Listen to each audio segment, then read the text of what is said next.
how to find north in Google Map. Hey everyone, welcome back to my YouTube channel. Today I will show you that how can you find north on Google Map. So let's get started. On this desktop, as you have to open your browser. Alright, after you open browser, in the search field, you'll have to search for Google Maps. Alright, after you find it, click on that.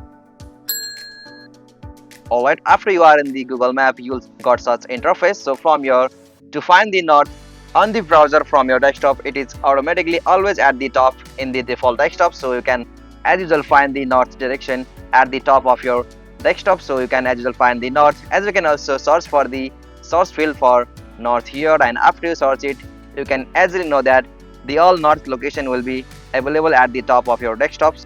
As you can see, all of the north location are in the top of desktop. So to find the north, you'll have to just move at the top of your desktop, so you can easily find that north location, as you have to just move with the top of your desktop. And for the Android or iPhone or mobile devices, you can manually find the compass icon just over the bottom of your Google Map, and from there you can manually find the direction to north. So this is the easiest and simplest method.